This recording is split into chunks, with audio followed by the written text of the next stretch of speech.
welcome listeners. I'm going to let Nate open up this podcast. He's got something in mind for us. Ladies and gentlemen, welcome to the end is... Sigh. Exactly. What is that from? It's from nothing. Oh, it's just because it's like an announcer. Shitty movies, and I figured why not go ridiculous for this month? Perfect. Yeah, this is Bad Movie Month on the pod. Yes, it is. The ones that truly make you sigh. So we didn't really warn you guys about this. We did not. Because, yeah, we're terrible at that. We like our bad movies like we like our pod. Bad. It's all part of the theme we've been building up to this. Right? It's all elaborate plan. We set the standards low. You guys are going to have your mind blown next week when we do our anniversary episode. And I think that's actually kind of why we decided this month be our shitty movie month, because it's the year anniversary for us actually starting this pod. Yep. We're like, next way week to celebrate will be, shitty movies than with our shitty pod after a year. Are very unprofessional. So we want to do the most unprofessional movie of them all. That'll be next week. Yes, it is. Little spoiler alert. It's Shyamalan, and I think everybody knows which one that would be if you've been paying attention. Yes. But Nate, what is this week what is our first bad movie of the month? First bad movie is a huge saga that culminated. Is it a fast one? Yeah, it is. That culminated into a key on the keyboard, F9. That's true. And what does F9 do? Does that to delete everything or shut down? Refreshes on Word or something like that. Yeah, it's not a good key. No. It's like That's like Fast and the Furious. But that's the worst freaking title for all the films. Fast 9? Yeah. Well, no, I don't think so. I've got the other ones. One of them is just Fast and Furious 6. Okay. They shit the bed. Like they were doing all this. Guys, we'll get into it. But Nate, welcome to the pod, everybody. What do you do? I'm Todd. Oh, I'm Nate. Jeez, see? Shit month, shit pod. Here we go. We are started off strong. Yes, this is the EDTIJO. It is the podcast where we typically will do underrated movies. We'll review them, and then we'll pair themes with them, and we'll talk about them before we get into the movie. So the classic example is Jaws. We would talk about oceans, man-eating beasts. As we talked about on a recent episode. I'm curious every time. Okay, so from now on, guys, I think Todd needs to change not necessarily the movie, no. but the example from the movie. See how many things he can milk out of Jaws. Fuck. Well, I've used most of them. Beaches. Yeah, you got beaches. Well, don't use them now. Summertime. Fuck, they're going to have right. to tune in next week. Well, I can use that next week, right? Technically. Yeah, so we do underrated movies and the themes that go with them, and just kind of talk some stuff, some general news, do some recommendations. And Nate, we haven't talked about this in a while. Why are we called the EDTIJO? Well, we're called the EDTIJO because we're making meaning out of the meantime. Does that self-explanatory itself? We did at one point in one of the previous episodes, and it came full circle. It did. Go back to that one. So, So, Todd, what did you do to make meaning out of the meantime? This last week was a little bit different than normal. I was actually here while you were not. Yeah. Creeper. I was watching... What's that? Creeper. Yeah, I wasn't allowed to be. We're getting Snapchatted by people. I won't even... We're in a group together on Snapchat. Yep. It is called the Les Circle Jerkers, so if you know how cool we are. But anywho, I was watching The Cat.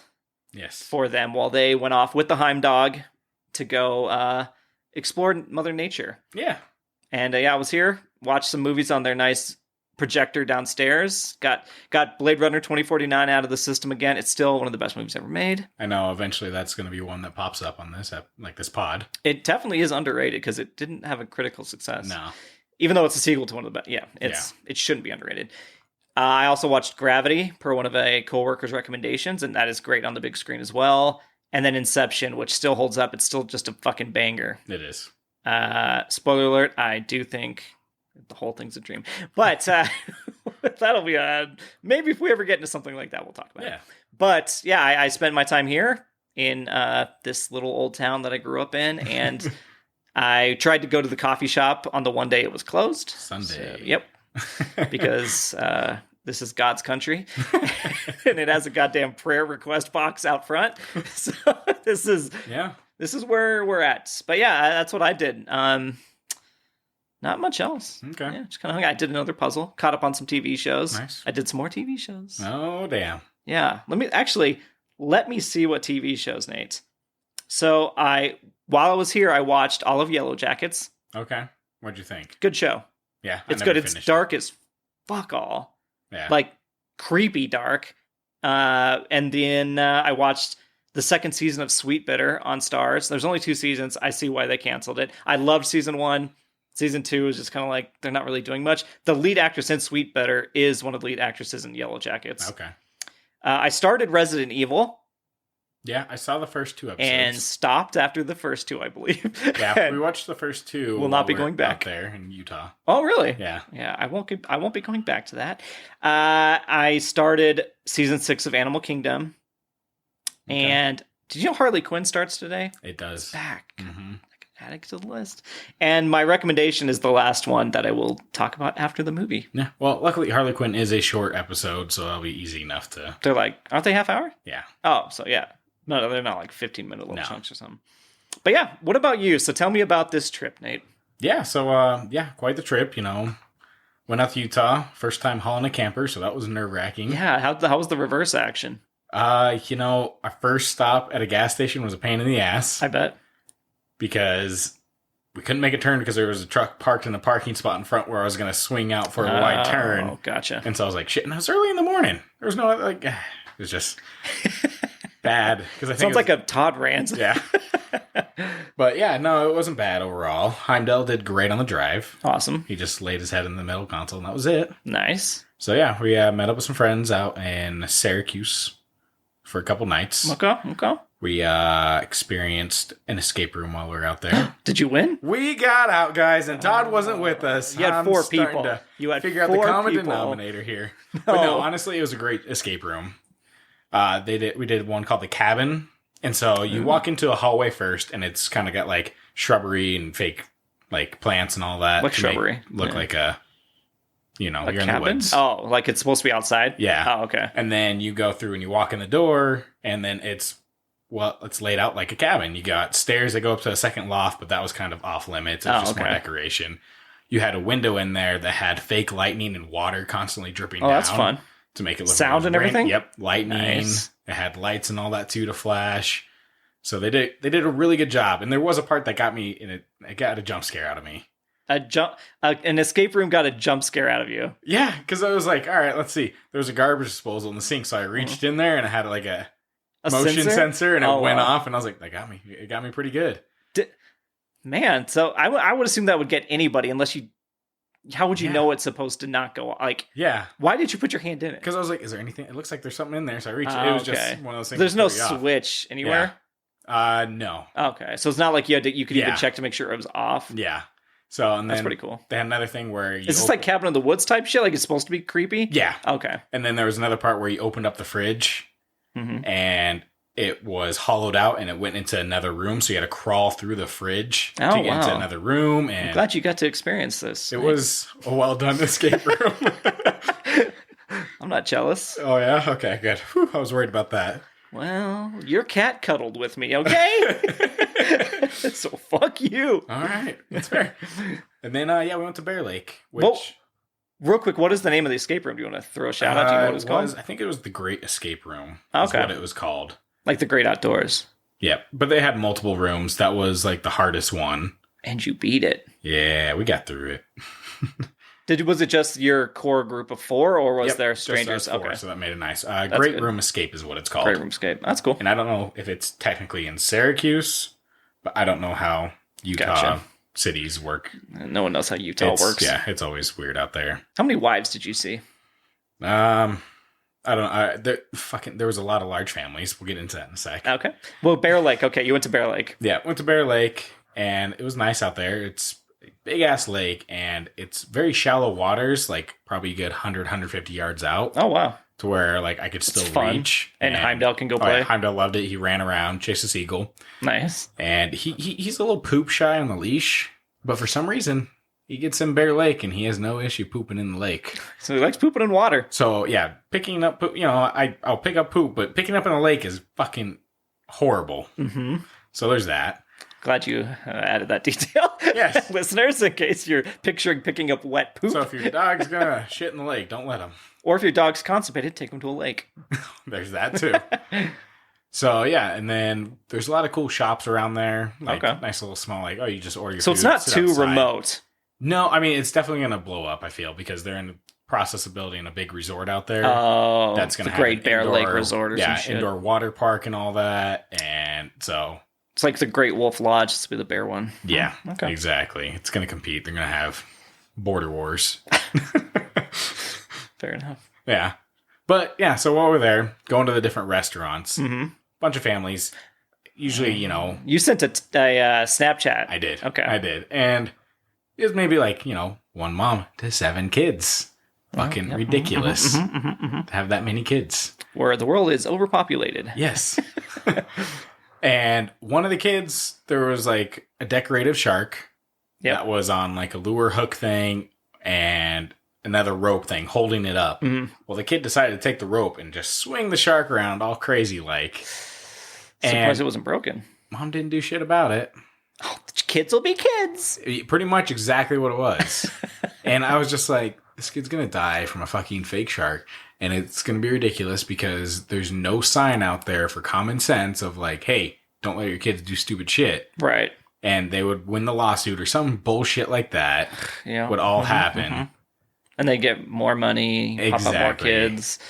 They'd be the next Duggars. Yeah. So it's just, if you got kids, watch your kids.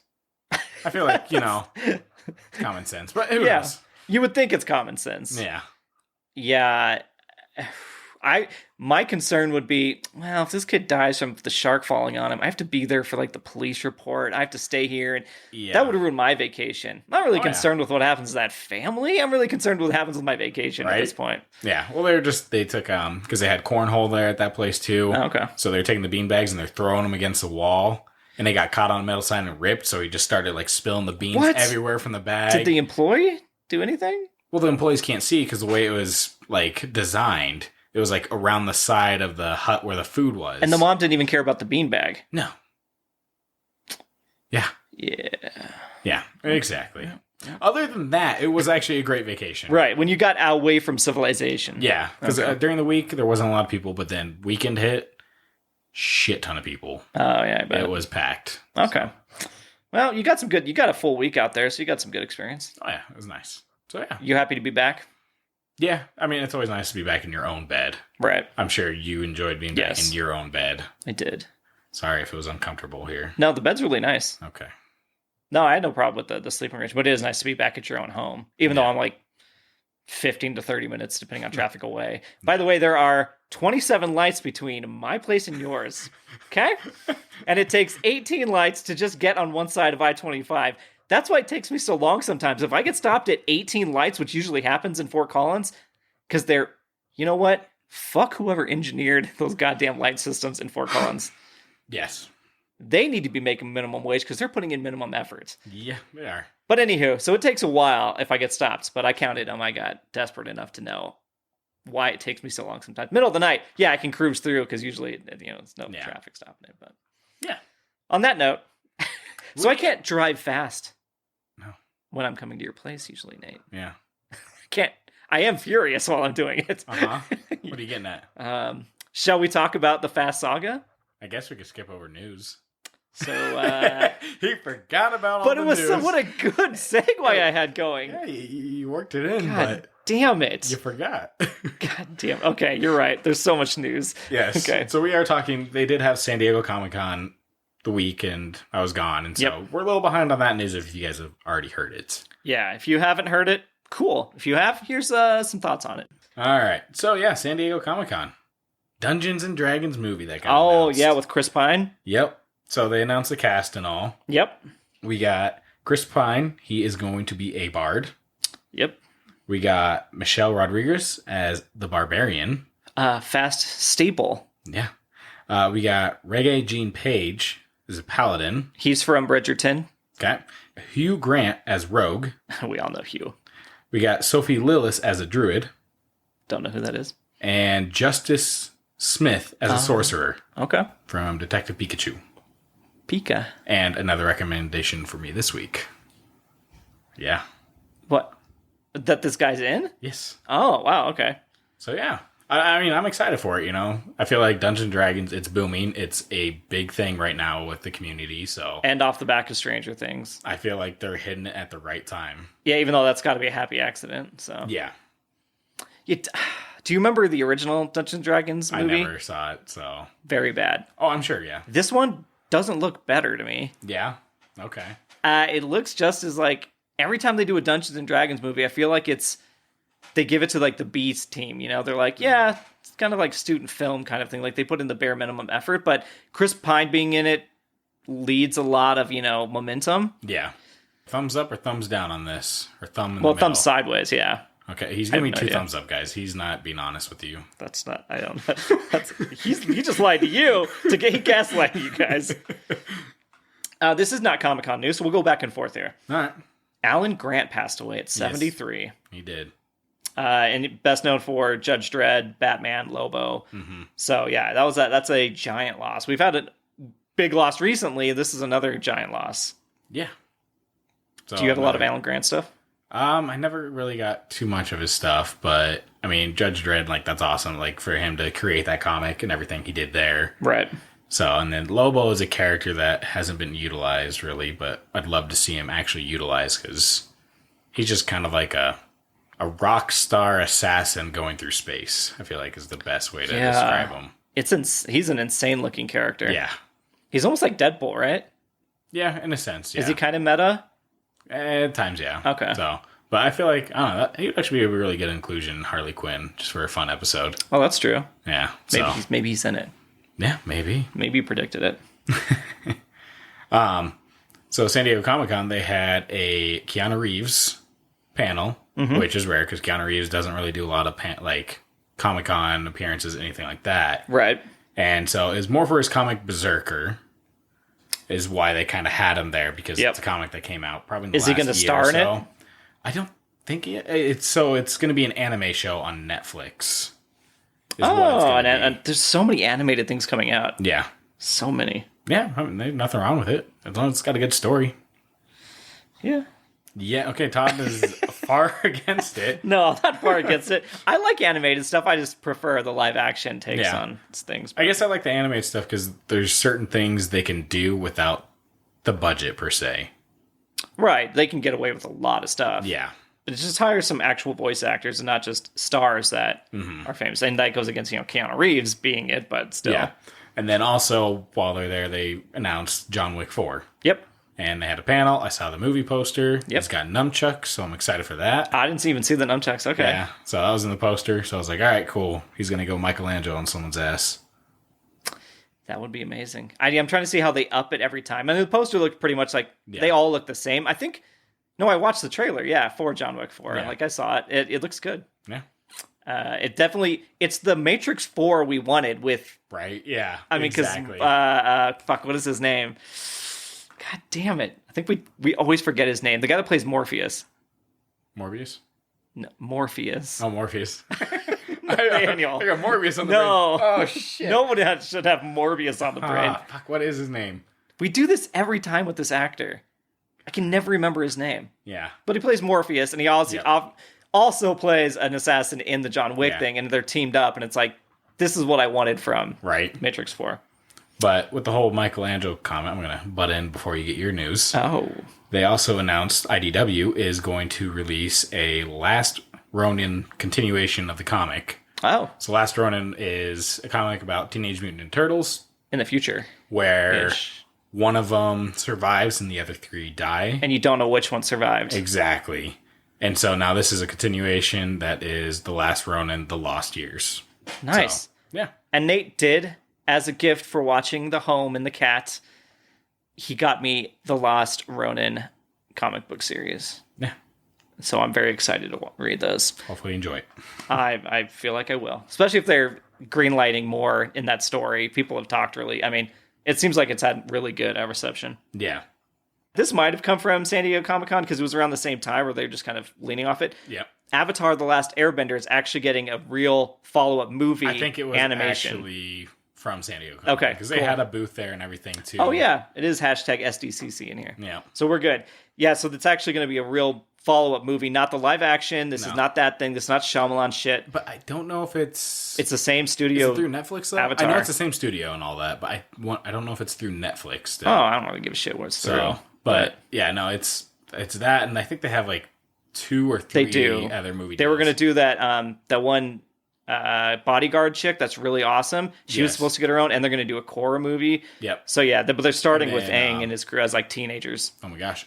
The Firebender. I'm drawing a blank Prince on Zuko? Yeah, he's supposed to have one too. Yep. If these ones get the reception that I think they will, they'll keep making the standalones to see what everybody else did in the meantime. Even though like where Aang ends up and like that, because Korra takes place after that, you're kind of seeing this adventure in the meantime, which is weird, but still, I mean, I wish we hadn't seen where they end up, Right. But it is cool to see them and the same like voice actors and stuff coming back. So exactly. Nice. All right, your turn. Well, I mean, the last thing I really got here is the big... Oh, boy. It's going to be me for a while, then. The Marvel shit. So, yeah, go ahead and take over. Oh, fuck. Oh, well, mine was Marvel stuff, too. Well, I guess we'll do the DC stuff. So, Paul Dano is releasing his own Riddler Year One comic. Yep. He played the Riddler in the Batman, the one with Robert Pattinson. And he is actually... It got such good, like, hype. I think they said he was talking to the creators and stuff on set, like his ideas for the Riddler, and they really liked it, and so he got to write his own comic. So that's going to be releasing. I think it's going to be a Black Label series too. Yes, I believe I saw that too. So that's really exciting. I mean, I really like that actor, and I'm curious to see how well he like evolves that character. Yeah, no, that'll be good. And then Marvel. Obviously, this is the big thing. They announced Phase 5 and Phase 6. I feel like there's nothing that really caught me off guard. I think the titles of the 2 Avenger movies. So let's quickly, I'm going to run down what Phase 4 was. Apparently Phase 4 is now over, and it ended with Thor. No, it ends with Black Panther. Phase 4 is what we just got done with. It ended with Thor. Ends with Black Panther. No, it doesn't. Yes, it does. No, it doesn't. I have the picture of it all. And they even said it ends with Thor. No, because even Black Panther's not even on Phase 5 picture. It is. Black Panther. Guys, hold on. We're figuring this out. It is. Black Panther finishes out Phase 4. That can't be the case. Shows it on my thing, and they even said that Thor was the end to it. They even said that. Guys, I was about to get schooled. This is not a school thing. I'm just using the facts that they told me. Guys, we'll figure this out. So they just didn't list it? So, here it is. What is the end of Marvel Phase 4? Phase 4 will end with Black Panther Wakanda Forever, November 11th. So that's from Deadline.com. There was a quote from Feige saying that Thor was rounded out the end of Phase 4. So somebody fucked up on the reporting. Or Todd forgot, and he's making up shit, guys. That's not true. I paid more attention to this than Nate did. He was on vacation, all right? I was watching all this, all right? Well, anyway, either way, it ends with it's ending pretty soon. Who's right? Let's be honest. We'll let the fans. You won't know decide. who's right. I have a quote from somebody else. You have a quote from somebody else. The fans decide. All right. Don't you dare. No one's writing into this shit. Well, anyway, no matter who it ends with, it is done basically, respectively now. I mean, if you get maybe that's the linchpin. Like Black Panther will connect the 2 phases then because it's going to come out quite a while after Thor did. But then that becomes the multiverse saga, and that is Phase 4 through 6, so we've seen a lot of that already, and it's been a really shitty phase. They've had some good TV shows, but the movies have been...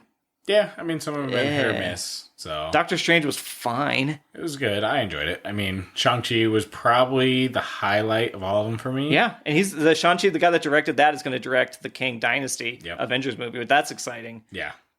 I don't know who they bring back for the next one, but I know that... So what is in Phase 6? You've got Quantumania starts it off. So that's Ant-Man and the Wasp. Phase 5?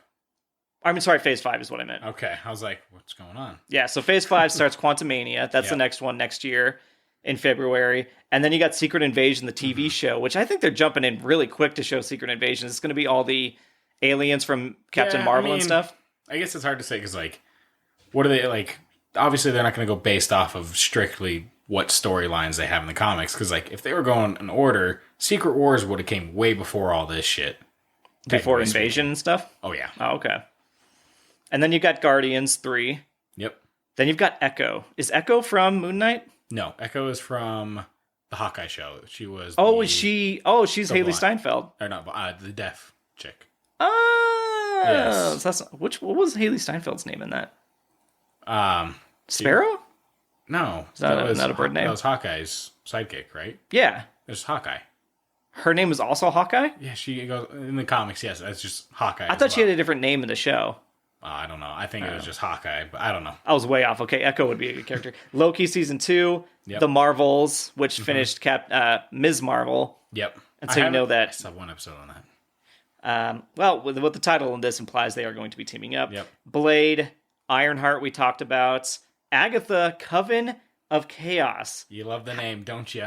It's got chaos. I'm not sure if I like the idea of bringing her back and trying to make her like her own show, because she is a bad person. Yeah, it defeats the purpose. Yeah, she was bad through the whole WandaVision arc. Unless it's just her bad the entire time. Right. Are they trying to redeem her? Yeah, I don't know. It's going to be interesting. Daredevil? That one, though, is different, too. Down Again is what it's called? Or no, Born Again. Oh, Jesus. It's so small. Down Again. Okay, yeah, which was a comic storyline by Frank Miller. Oh. And this one is kind of different, too, than the rest of the Disney Plus shows because it is 18 episodes. Yep. 18 fucking episodes. Yeah. So that's too much. That's long. I mean, it's still short of like traditional TV back in the day when you get 22 episode seasons. It'll be interesting to see what they all bring into this exactly. Right. Why do they need 18? That's the curious part. Is it just because this is all they're going to do with Daredevil, or like he's just one and done? This is his season and he's done? Yeah. I don't know. He's such a big part of all this. Then you've got Captain America New World Order. Okay. How do you feel about that? So is this the Nazi thread? I have no idea. I don't know. New World Order is very much like a Nazi term. Yeah. And in the comics, recent comic arc, I guess, even Captain America was like a secret Nazi commander, but he's like a clone or some shit. I don't remember what it was. Oh, yeah. So I don't know if this has to do with that, but what were you going to ask me? What do I not like? Well, I was going to say, how do you feel about this movie going forward? Because I know you weren't big on Falcon and the Winter Soldier. I did not like that series, yeah. So, I mean, I with the competent director, I think it'd be fine. I think the Disney Plus shows range from slapstick like child shows, and they're not supposed to always be, to ones that are actually really dark. Like I think the Daredevil one's going to be quite dark. I'm hoping that they change. Loki was good with this, yeah. So, and then last thing to round out Phase 5 is Thunderbolts. And see, it's weird because like a lot of this stuff has been announced beforehand. Like, Agatha was announced that they're going to do a series with that. Echo was announced. Yep. All this was the only thing that really caught people off was Daredevil Born Again, I feel. Yeah, for sure. I mean, a lot of people that don't pay attention won't know like half of those names we just said, but it is a packed list. Mm-hmm. There was a lot happening. Yep. And even for now to actual Phase 6, there's a few things in there, but the two big ones are of the Avengers films, the Kang Dynasty, so we're going to get full Kang time travel. They're going to have to clean up a lot of shit. That's going to be a tough one to execute. Yeah. But the one I'm excited about is Secret Wars. Mm-hmm. And that one, dude, who do you bring back for that? Because you have to really establish characters we care about. I mean, it depends who they can get on that, because you just wish they still had Iron Man. You still wish they had Captain America, that kind of stuff. Yeah, but Steve Trevor. God, not Steve Trevor. Fuck. Steve Rogers. Yeah. You have pretty much, it's like they get teleported to Battleworld in the comics. But not in every single one, right? It's not always Battleworld, is it? Wasn't the most recent one Battleworld? Yeah, but also the old one they had kind of Battleworld. It was, okay. Doom was like the bad guy in the original, too. And the new one, yeah. And so it's kind of interesting because like they could pull from different realities is what it seems like they're going to end up doing. Right. Because what if they do end up building and they bring back Tobey Maguire or something like that? That's true. So they could definitely pull that. What if they pull in some of the X-Men from the previous? Well, Phase 6 seems to be the X-Men introduction and stuff. That's the other thing too with X-Men, actually. Someone found out that there is a contract with the current X-Men characters that aren't allowed to use them until that contract is up. Until 2025 or something like that. Really? So that's why Marvel hasn't really cast any new X-Men people, just because they can't use them until those contracts are up. Okay. But that's why they were able to use Professor X. Right, because some of them are being allowed. Deadpool, going forward, Ryan Reynolds and all that. So, the King Dynasty and Secret Wars don't seem like they're going to line up very well. They could intertwine it. But it's not like Part 1 and Part 2 are Infinity War finishing with Endgame. They could still do that. I feel like unless they are going kind of like a part 1, part 2, it'll be a cliffhanger at the end of Kang Dynasty. Then I guess it makes a little more sense. Is the Kang Dynasty going to run for like a year? Kind of like Age of Ultron was like a weekend? I don't know. It's just stupid planning on Marvel's part. I feel like I like it in the sense of if it is a cliffhanger, because they're not trying to fill it with prequel crap again like they did between Avengers Infinity War and Endgame, where it was like, oh, what was Ant-Man doing during this time? Right. Or what was Captain Marvel, but that was a prequel and kind of was in past. So... I just don't think those two plot lines make any sense together. Time travel and then taking clones to a different world to fight each other. That is such an insane... How does that not... But you look at Kang, he deals with the multiverse. He helped break it open, but he wasn't... Kind of also he was just timeline stuff. But that's time travel versus cloning and fighting to clean up multiverses. Time travel is different than multiverse. Because Kang has different versions of himself, though. Because you have Emperor Kang is one of Right, I get that part. Yeah. Like, I get that he can have different versions. That's multiverse stuff, not timeline stuff. Yeah, but that can all tie in with Secret Wars. It can, but I don't think it should. Okay. Whether they do, I hope they pull it off. Yeah. Especially with only 5-month window between movies. Yeah. It should be a part 1, part 2, but to have two very distinct different names with different antagonists, because they're probably going to introduce Doom with Fantastic Four, and he's probably going to be the main guy for Secret Wars, I would assume. Since that's already been the case in the comics, I assume they are going to try and leverage him, and Kang will be wrapped up by the end of Dynasty. Yeah. But I don't know. It's just there's a lot. I know he was in that, or they could introduce Doom in Black Panther. They might. Because I know he has a storyline with Namor that's kind of big. And are they going to introduce Namor? I've heard that Namor is going to be in this one, Black Panther. Where did you hear that? Huh?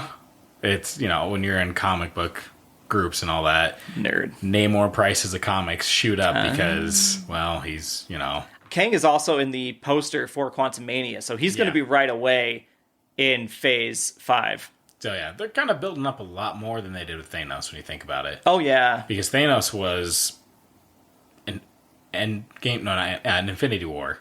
Yes. And that was kind of his first big role. Right. He was hinted at the end of Avengers. He was kind of in You saw him turn around and be like, now it's my turn or something. And you're like, I'll do it myself. And you're like, okay. Yeah. That's all you ever knew about him. He was just a dude floating in the chair. Yeah. Guardians, where he's like, oh, get this stone. And that was it. Yeah. It was a cameo at best. Yeah.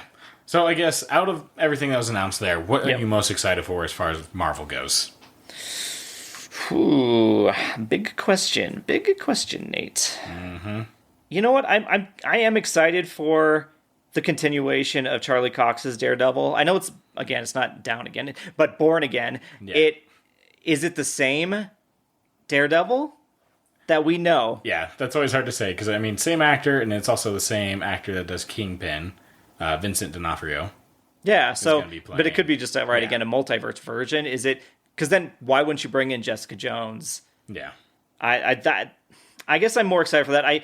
I'm kind of intrigued by the Groot series because it's little snippets. Almost feels like Love and Robots or whatever it is. Yeah, it'll be short stories probably. 10 minutes. Because he can't hold down a whole movie, so they're like, let's not do a movie. Well, yeah, or who full wants to series. Watch a movie of I am Groot. I am Groot. Yes, Vin Diesel doesn't deserve that. No, and we'll get into him. But yeah. I'm excited more for the shows. And Spider-Man freshman year could be pretty refreshing. Yeah. Fresh. What about you, Nate? I feel like I'm excited for Guardians of the Galaxy 3. Yeah. Just because it's finally James Gunn. He gets to wrap up his story. They got all emotional on stage. Yeah. I saw that. And so, it's good because, you can tell everyone's into it rather than just all right, let's just get this done and over with. Right. So, yeah, excited for that one. And then I guess my next one would probably be Thunderbolts just because I'm curious on how they go about that. Yeah, I had a feeling you're a big Thunderbolts guy. So it's not more excitement. I guess it's more curiosity on that one. Yeah, I'm also curious about Agatha and how they do that because you're going to get a lot more Scarlet Witch because she's not. There's nothing in here for Vision or Scarlet Witch. Nothing is mentioned in this. Even Doctor Strange isn't back until probably Phase 6. There's a lot of open ends right now with Marvel when you think about it because you got Vision, White Vision, that's kind of going off and about doing what about stuff. There's not even a mention of Eternals too. What about Jon Snow? What the fuck his character's name is? Oh, the Black Knight? Yeah. He's not mentioned anywhere in this shit. No, but he wasn't. I don't think they ever planned on him having his own movie, but he also. Why would you introduce him in Eternals like that? He's part of possibly Blade going forward. So he'll just be a part of the Blade movie. Yeah, because at the end it was Marshall Ali. Right, talking. Yeah, so I feel like they're going to intertwine. I feel like just because it's a character doesn't have to have a title. Yeah, but everybody... Echo's fucking getting one. Like I said, there's a lot going on. The Eternals, like... I think the most important one will be Loki season 2, right? Because of the time stuff. They're the first one to introduce Kang. Mm-hmm. They're going to be the ones that have to, like... They're going to have a whole season to be able to go hear the stage. Like, Quantumania is going to come out. You get a couple movies, couple shows, and then really see, like, how does time travel work in this system? Mm-hmm. Because they have to be able to get rid of that aspect if you ever want a competent universe again. Yeah. You have to get rid of the time travel. I think that's where, sadly, it's far away, but Secret Wars will end that probably, or something. How does it end that? I don't... Either the it's Kang just comic book Dynasty logic. ends it, or Secret Wars ends it. Yeah, I think Kang Dynasty... See, that's why I don't think... I think Kang Dynasty has to end the timeline stuff, so that you're not worried about timeline shift when you go to... It's like, hey, timeline the guy can't change time. You're all in charge of your own fate now, but the multiverse has to be sealed up, and that's why the Secret Wars happens. Yeah. That's why I just think they need to be separate somehow. I don't know. That's my opinion. All right. Well, anyway, guys, how confusing was that fucking chat? Right? I feel like that was definitely all over. That was insane. So, yeah. We can... So now can we speed on to the next one? Yeah, we can gladly do that. What a transition, Todd. I had a good one, and it was ruined. Yeah. All right. Well, so, yeah, I guess we'll start talking about, like, the Fast saga as far as those films go going forward. And then after we get through that, we'll talk about F9. Yep. Now, before we get to this, I know Todd's going to have a hard time, but I'm going to ask him what is his favorite Fast and the Furious movie. Because he was like, I don't know, they're all pretty good. He wasn't sure, so we're going to find out today. This is an easy answer, number one. Okay. Number one is the best one. It feels like an actual movie. The only one I actually have not seen to this day is number 2. Oh. Okay. I've never seen number 2. I read the plot for this, but I've never actually seen it. Yeah. What about you? Tokyo Drift for me. I had a feeling it would be Drift. I saw that coming. Yeah. Even though it's the lowest grossing one of all of them. So who gives a shit? Real people. Oh, so the people that are getting all the money, the rich people. The money. No, I really enjoyed Tokyo Drift as well, because it wasn't, we'll get into it, but it wasn't, a Dom Toretto bullshit kind of led thing. It was fun to see a different version. It was still street racing, still fun cars, that kind of thing. Yeah. So, okay. So why was 1 your favorite? Well, here, we'll start going through them, and we'll start with 1, obviously, so then I can talk about it. So, and I did get a lot of this information from Wikipedia, because we Wikipedia, so you don't have to. Well, I'm going to lean heavy on you for a lot of these. No, that's fair. I've got bullet points, so I'll run through them. I will say, before you guys want to get into Vin Diesel stuff, Google Vin Diesel Street Sharks. Oh, yeah. Because he used to sell Street Sharks at trade shows. I remember that. And he is so into them. Like, he knows their names, what they do, their motivations. Imagine if he put that kind of attention to storytelling into the Fast saga. Right. It would be such a good series. Even though I know it's one of the highest grossing of all time. He imagines himself as a street shark with that kind of strength and all that, and the bullshit stunts he does. Every time he's about to do a stunt, he's like, I'm this guy. Yeah. You have the skates. God, dude. I think I remember having one of the Street Sharks back in the day. I had them, and it was like a cheap rubber that ripped when you open their mouth and all. Yeah. Oh, sorry, I just hit the bottom of the table. Wow. Well, on that note, let's get into The Fast and the Furious. This is 2001, directed by Rob Cohen, who also did XXX, Stealth, The Skulls, Mummy 3. Okay. That guy. It's, to me, obviously the best. I even say no arguments, please, and thank you, Nate. No, it's still, like, it's a good movie as far as, like, street racing movie goes. It's grounded. And it's grounded. The only thing that sucks about it is it's aged. Yes. Because of, like, we're still in DVD players. Right. But, I mean, that's what it was supposed to be. It was at the same the time, street level. It hits that point rather than where they're at now. Right. And so, it was DVDs and electric goods that they were stealing. But and the whole conceit of this movie is that they blame the wrong guys. Mm-hmm. They get Tran and his group in trouble, get them arrested. Then Tran retaliates, kills Jesse, who doesn't get to come back from the grave like everybody else. And that's the whole thing. They're actually the bad guys the whole time. Yep. And then it's about race wars. That was a big part of it in the illegal street racing scene. They were undercover cops, multiple plot lines, and these new ones have like multiple plot lines, but they're also larger than life. It's hard to, it doesn't matter. They all fuzz together. Mm-hmm. This is where you get introduced to Brian in the 10-second car. Yep. The great ending where there were stakes, like they're both racing in the cars, and I remember like the Charger or whatever like gets up on its back wheels, and then the train hits, and it's like they're actually injured. They can actually get hurt in these early movies. Yep. And then Brian walks away, gets like, it was such a good lesson there. And fun fact, Jordana Brewster and Michelle Rodriguez did not have driver's licenses when they were filming, so they had to get them while production was going on. Damn. So they learned how to drive during the cool. filming. Yeah. It's the best one to me. Yeah. It's a competent director. It's when, I mean, obviously it gave Vin Diesel and Paul Walker their rise to fame. Mm-hmm. Yeah, no, it was a good film, and like I don't know the car aspect, but it didn't seem like they're diving too deep into it as far as this one goes. Granted, I'm sure there's a lot of things like technically wrong with those. Oh, sure. Going forward. They all had NOS under the seats, remember that? Yeah. There was like 2 tanks of NOS, and I think that's bad. I don't know. One would overdo it, and it would explode the car or something. Who knows? But it was good. It's like the whole, like, the street race, when they first set that up, I was like, oh, this seems like something that would go down. They got their walkie-talkies, like, hey, we're clear here. Oh, we're clear here. Yep. Let's go for it. And then, it felt grounded in that sense, too, because then the cops still showed up. Now, it was a little excessive how many cops showed up right away. But well, now none of them show up. So. Yeah. I remember seeing this one, I think, in the theater. And yeah, I mean, people walked away being like, that was really... we hadn't seen that kind of thing yet. It felt very hip, to say, for lack of a better word, but edgy as well. And I just remember feeling sad when, like, Jesse gets killed, or that they were normal people, where Dom was working at a sandwich shop. Remember, they had a sandwich shop that Brian showed up and got the tuna at. Like, his sister. Yeah. From Dom's sister. Yeah, Mia. And so he gets with Mia and all that stuff. And it's just like, these are normal people with normal lives. Can go back and try to pretend like that Dom, at that point, he would have known how to do all the stuff he's doing in these future movies. Because there's no training montage. He doesn't have some chip put in his fucking head. Like, it's the same Dom, but he has none of those skills. Yep. And that's where they shit the bed going forward, is like, let's expand his story that we never planned on expanding. Right.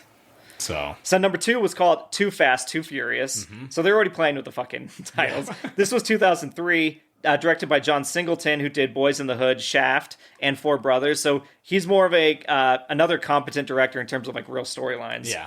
And then, again, this is the only one I haven't seen. My apologies to the casting crew. I remember watching it because like I was young and I was like, this is cool. Look at all of these cars. It still had that aspect of like, look at all these cars we got. They're just modding it, paint jobs, all that kind of stuff. Gotcha. And I don't know, like, I guess when I watched it, I guess I enjoyed it as a kid, but now I'm like, no, it's not good. It doesn't hold up by any means. Hold up. I mean, it's still as grounded as number 1, it seems like. Yeah, it still is, but I mean, that's one thing that is nice, because you don't have Dom or Vin Diesel in there at all. When I remember learning that Vin Diesel wasn't in it, and I was like, well, what's the point, right? Like, he's the lead of the other one. Like, I want to see the leads at least. I wasn't sick of Vin Diesel at this time, right? So I was like, and so the director and Diesel both couldn't return, but there's like, let's make it anyway, and we'll put Tyrese Gibson in there. Yeah. Well, that's because Vin Diesel was doing Chronicles of Riddick.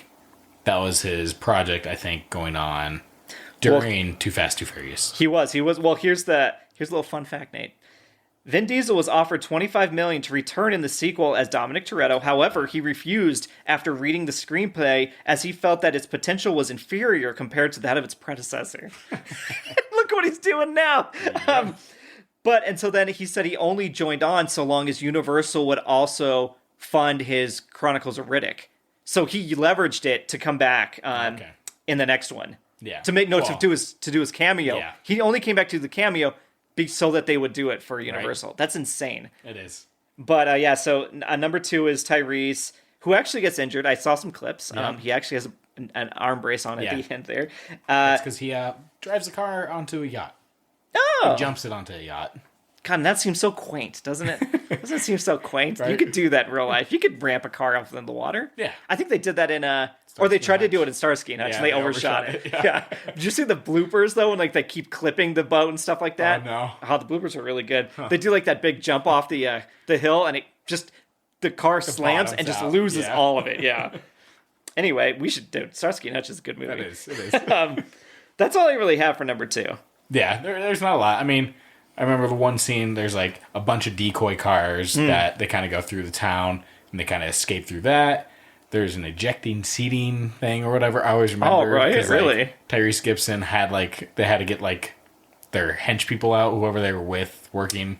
Okay. I don't remember the story the best, but he like launches them out and he's like, "Ejectocito, cuz." Oh, God. And it's like the most ridiculous. Well, so I will give them credit. Tyrese has always been goofy then. Like, he wasn't super serious in this one and all of a sudden changed. Yeah, no. He always was like one line. I mean, even the end of the movie, I watched the final scene where I like the villain, the guy that plays the villain in number 2. I think that, but he never comes back, which they should, because he even threatens to come back, and they make a joke of Bring back these people that actually have stakes in something. Yes. That know these people, not just fucking, oh, guess what actor we got now. Right. I would love for that. Yeah, it's all ace celebrities. They're like, this will be a cool cameo to be an evil villain. But anyway, then we get to the third one, which is Nate's favorite, The Fast and the Furious, Tokyo Drift. This is 2006. This is the first time Justin Lin jumps on. Yeah. And he's really known just for this series and Space Jam: A New Legacy. So, still crushing it, Justin. Oh, man. It is the lowest grossing film, but that doesn't mean anything. I think it's actually become more of a cult classic than all the other ones. Yeah. People, like, again, to your point, they just love that one more than the other ones. Yeah. I feel like the reason I enjoy this is because they could have gone off this as a concept for the rest of the Fast and the Furious. Yep. The first one could have been what it was. That's fine. Second one, the way it's done, it's like, oh, here's what the world is like racing in other places. Yep. So Tokyo Drift. Maybe you have one in Australia where it's like hey, they drive backwards in the outback. Or, yeah. But yeah, you could go around the world and kind of introduce different things like that and have it more of like an anthology. Right. You could bring in characters as you want and blah, blah, blah. But yeah, that's what I guess I enjoyed because it had the potential of going that direction rather than what it is now. Dude, oh, yeah, and I'll get into that. So it actually, and this is where they really fucked. Well, they didn't fuck up here. They fucked up later by using this movie and they placed it between 6 and 7. Yeah. So it's actually basically movie 6.5, if you want to call it anything. But yeah, because Han. Yeah, because they wanted to use Han so fucking bad, they had to then retcon everything. I mean, he was great in Tokyo Drift. He was great, but you don't need to bring it back. Yeah, you leave it as it was. Yeah, you leave stakes. Yeah. Because Han's alive, guys. Spoiler for F9. But I was like, blasphemy, I know, to not use Han. But dude, that you had to do this whole jumping through hoops shit just to bring back one character. Yeah. Just don't have him. Or make it a complete spinoff, like Hobbs and Shaw. Yeah. This one, the fun fact is, the director was talking. He's like, the cops are also polite. Obviously, Justin Lin saying this. So it takes 10 minutes for them to come over and kick you out. Unknown to Lin, the studio had hired a fall guy who stepped in when the police came to arrest him and said he was the director and spent the night in jail instead. That was because the scene they shot in the Tokyo Square area or whatever it was. Oh, really? And that's why he had to take the fall because filming wasn't allowed there or something like that. So they're like, we need to keep filming, but we need this other guy to get in trouble. That's pretty awesome. So then we jump into Fast and Furious. Yeah. So guys, is this the Mexico Tunnel one? This is. Okay. I always get like, this is where the storylines don't mean shit to me because they all fall apart. They all fall apart. Well, this is the one. This is 2009, also just directed by Justin Lin. This is the one I remember only the tunnel scene. Yeah. I remember, and this is where it jumped the Street Sharks for me. Okay. is when they're in the tunnels, they're going between, they're drug smuggling from America to Mexico through these underground tunnels, and they're racing like in pitch black, and they're like making hairpin turns left and right like it's a video game. Yeah. Without knowing what's coming up. They all should have crashed and died. Yeah. And I would start, that's the first time I realized in this series, like, nothing matters. Yep. It's just action now. It's universally hated. I think it's one of like the most panned ones out of all of them. This is where you get the Letty dies subplot, and she gets amnesia. We find that out later. So anytime, that's like a Gilligan's Island shit. Yeah. When you give this is a full franchise now, and you're giving one of the characters amnesia, guys. It's ridiculous. It's one of those things like, you look at Fast and Furious as it went on, they didn't have a plan going forward. Right. They were just like, how do we write ourselves out of this? Yep. And that's all they went for, rather than having something planned going forward. Yep. Which leads us directly into Fast 5, 2011, Justin Lin again. This was what everybody considers the turning point in the entire series, where they said, It's not going to be street racing. It's going to be superhero shit at this point. Like, is this the bank vault one? This is the bank vault one. Okay. See, I guess I remember some of it. All right. And that was one of my favorite scenes in the series is the bank vault stuff. It's really fun. Smashing through and killing everyone. Okay. You know people are dying. Nate, that's in my notes, okay? You're jumping ahead here. You're reading my mind.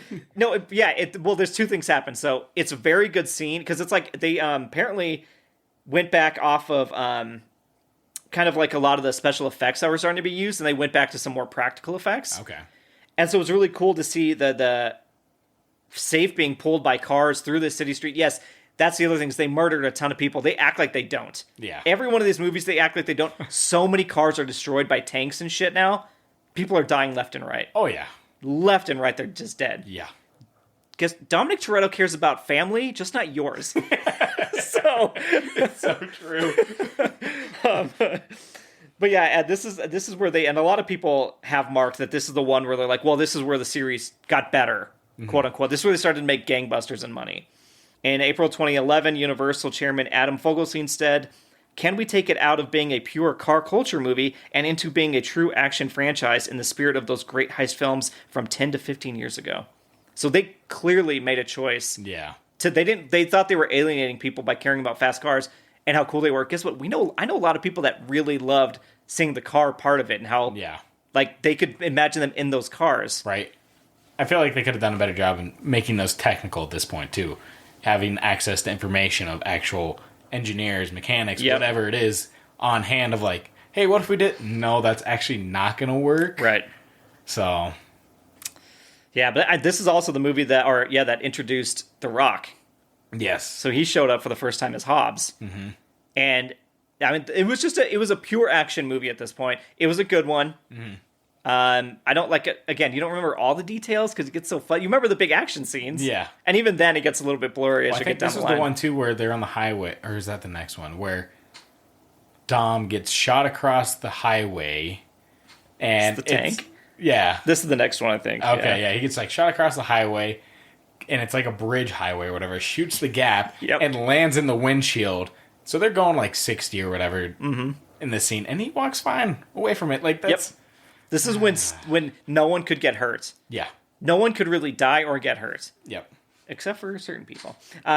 Fast and Furious 6, then. This is where they gave up on the title energy altogether. There's just called 6. And this is Justin Lin again in 2013. This is evil Dom Toretto. Okay. This is where he's like going against the family, and you're like, oh no, what's going to happen? We all know he's just going to come back to them. This is where kind of the continuity starts to stay between movies, like things that happen to the characters they continue through. This is one I also don't recall a lot of, except for like, so there's some good fights between the female cast members. I remember there's some this one with Gal Gadot? Yeah, I believe so. Yeah. Playing Giselle. Yeah. And this is where she then gets in the relationship with Han and then dies. She's one of the only characters to die in this series and never come back. She's smart. Right. I said she'd go bye-bye for some reason because they never bring her back. This is the plane at the end that is on the runway that is miles and miles and miles long. Because this last scene is like 20 minutes and the plane is constantly moving forward through the whole thing. Oh, yeah. And they're not slow? No, it's going fast. It's trying to take off the whole time. Yeah, This is where Vin Diesel's ego really just skyrocketed. Oh, yeah. Well, this is, I wonder where, like, because there was a contract I was reading on here. Oh, yeah. Of, like, so Vin Diesel, in his contract, is not allowed to lose a fight. Yep. I remember we mentioned this on the pod, but they explained that a little bit more. Punching points or whatever. But, so he can't even lose a fight. Yeah, he can't lose a fight in any of his fights. I noticed, like, in F9, after I read this article, watching, like, some of those scenes, I'm like, yeah, he kind of, like, goes down with the ship in some of these things. Right. But that's him not losing the fight. That's him protecting. He's sacrificing. That's not losing, it's sacrifice, exactly. Right? Yeah. So it's just like weird of like that being a thing. That's such an ego bullshit trip, dude. Yes, it is. God, that's so annoying. Mm-hmm. Anyway, so the fun fact about this one, and this explains a lot, Nate. So by the time we get to Fast and Furious 6, the filmmakers responded to fan interaction, conducting an online poll to decide the title of the movie. The title became Fast and Furious 6. That's what the fans chose, okay? They brought back the character of Letty based on fan feedback. and encouraged fans to document the film's production in unofficial photos. Universal Marketing co-president Michael Moses said, "We're trying to remove the studio filter as much as possible, which is a little scary because you're ceding control, but it makes for more authentic and organic interaction with fans." So that's when you know this is crowdsourced fantasy. This is fan fiction. It's pretty much, I feel bad for the writers and directors that had this, because like they're going in, here's the stipulations. We have to do what? The fans want this, so that's why we have to do it? I blame some of them. Chris Morgan screen wrote 6 of the 9 so far. Okay, well, yeah, that's on him. Yeah, it's on him and Diesel for being dumb shits. 6 of the 9, so that's 1. He did skip 2 and 3 maybe because Vin Diesel's not in it. Yeah, he does I think 3 through. Well, it can't be 3 through 9 then. So he must have done 2. Well, no, he did. I don't think he did 1 and 2. I think he did Tokyo Drift and ran through all the Justin Lins with him. Yeah. Okay. And those are the craziest ones. So let's jump into Furious 7. Yeah. 2015. This is James Wan, a prolific horror director, got this chance. He did Saw, Insidious, The Conjuring, and then he did Aquaman. Yep. So we know his track record's not great. He's great with horror movies. Yeah. Because The Conjuring's super good. Insidious is pretty creepy. I've never seen Saw. Well, I mean, even with Aquaman, the whole trench scene, he did a good job of bringing that kind of oh, they're in trouble. But yep. Yeah, not with cars. And this is the highest grossing one of the franchise. Can you guess why? Is this, let's see, Jason Statham was in this one? Or No. This is the Heath Ledger effect. Oh, yeah. Paul Walker passed before production was done. So, it is a good movie in terms of some of the action, but definitely the loss of Paul Walker and then it coming out after delays and having to reshoot, everybody was curious to see what they did. That's why this is the highest grossing one. Yeah. If Paul Walker had not passed away, there's no way this is as popular as it was. And you might even be able to say the same thing as The Dark Knight. I love The Dark Knight, but it got so much hype because of Heath Ledger passing. It's one of those, I hate to shit on these movies because I feel like I like Paul Walker. I love Paul Walker. Great. Into the Blue, I actually really enjoyed that movie that he had. And it just sucks that his legacy is living on through these movies pretty much. Right. Well, at least he was never larger than life in these movies. He started to get really good fighting, but he was also a cop and trained in all this shit. None of these other fucking people had training in fighting. No. And that's what's ridiculous about these movies going forward is the fact that they're all going hand to hand with trained assassins and people that have years and years, their whole life training, and they're holding their own against these people. Yes. More so, killing them. Yeah. So I love Brian's character. He's always been the focus, and then Dom wanted to become the focus of the series. It was always Brian's story to the point where Diesel wasn't in 2 of the fucking movies. Yeah. But Brian wasn't more than he is, or he was in number 2 when Dom wasn't. Whatever. It's just they actually pulled it off through Weta Digital, who is Peter Jackson's production company, and so they use stand-ins of Walker's real-life brothers, Caleb and Cody. And I actually like the approach of them finishing the movie rather than scrapping it, because there was talk to just do we even release it. Right.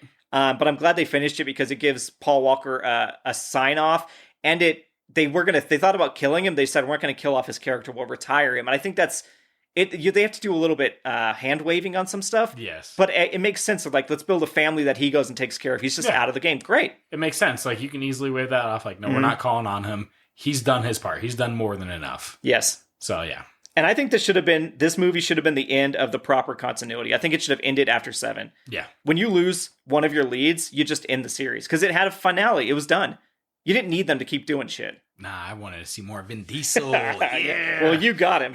And this one is when they brought in all the fucking stars started showing. So Kurt Russell shows up, Tony Jaa, Jaimun Hansu, Ronda Rousey, Jason Statham, Iggy Azalea, T-Pain. You get Nathalie Emmanuel is the first one to show up as another regular, and she's Ramsey, who's also Missandei in Game of Thrones. Oh, okay, yeah. Daenerys is number 2. Yep. And it does have a weird ending, I will say, when they do the Paul Walker scene where they're kind of looking at each other through the cars and then they both drive off on separate parts of the highway, but all their families are still on the beach. Yeah, that is where was he going? Yeah, it's weird too in that sense of why is it only Dom that's having that emotional point with him rather than everybody else that knows him? It could have been him driving off with his family. Yes, Mia should have been there. And they're all on the beach rather than the 2 of them Yeah. We're just going to go for a cruise. And it's a very bad, almost like CGI. Like, I mean, I know that the wettest stuff, but like even the driving part, it looks very fake of them driving away and stuff. It's cheesy. I'm glad though they tried to do an emotional beat, like it's in dedication. Yeah, well, that and also probably they wanted to do those two based off of the first movie, so kind of homage to that, which I guess I understand, but at the same time, it like, still should have been everyone they built up the movies with. Yes, everybody should have been back. And then you get The Fate of the Furious. This is 2017. New director, F. Gary Gray, who did Friday, The Italian Job. Gary Gray. Fuck Gary Gray, right? He did The Italian Job, which was good. I like that. And Straight Outta Compton. So this is another competent director that got thrown in at the fucking 8th movie, which they showed restraint because remember Fantastic Four put the 4 inside of Fantastic? Yeah. They did The Fate of the Furious and did not put the number in there. No. That's amazing that they had that restraint. They didn't even spell it like Fate, F-E-I-G-H-T. Yeah.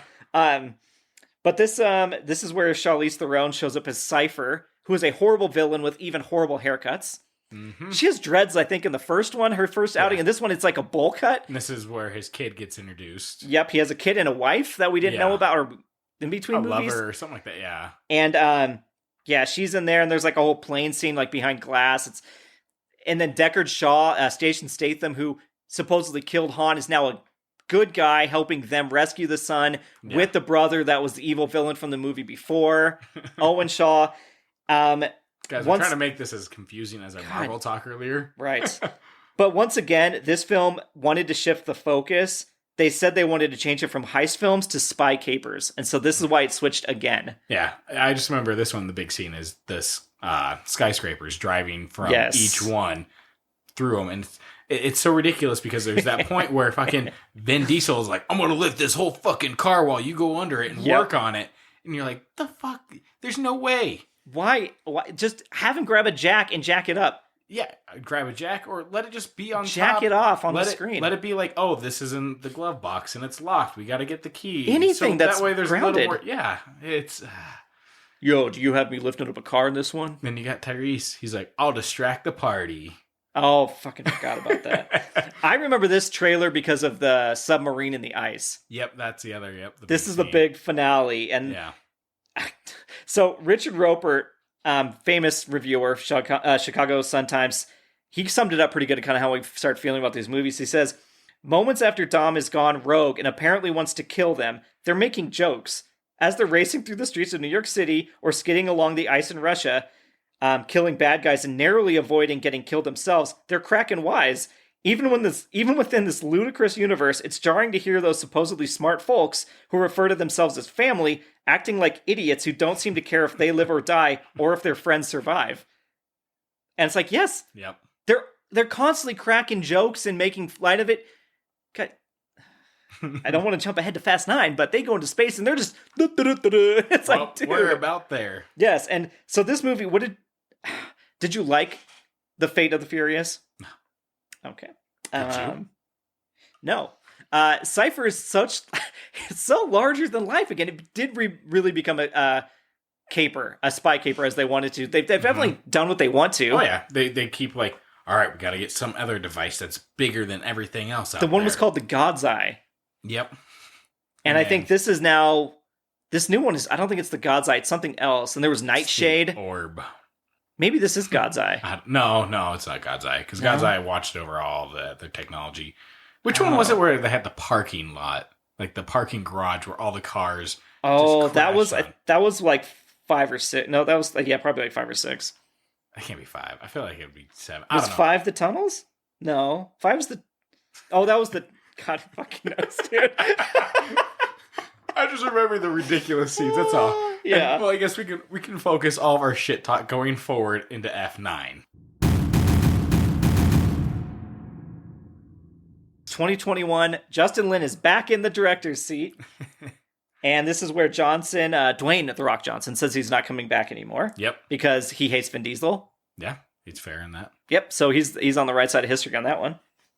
So, Todd, what's F9? What is it? Let's get a quick rundown.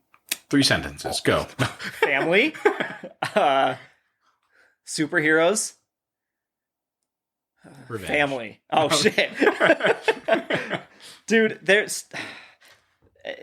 this is such a fucking batshit insane movie, and somehow worse than the other ones. Yeah, so I feel like this one, what hurts it the most is because they're, once again, delving out Dom's backstory so much. He has more family again. Yeah, exactly. And that's what leads me into the whole, I mean, I'm going to jump real quick to Fast 10.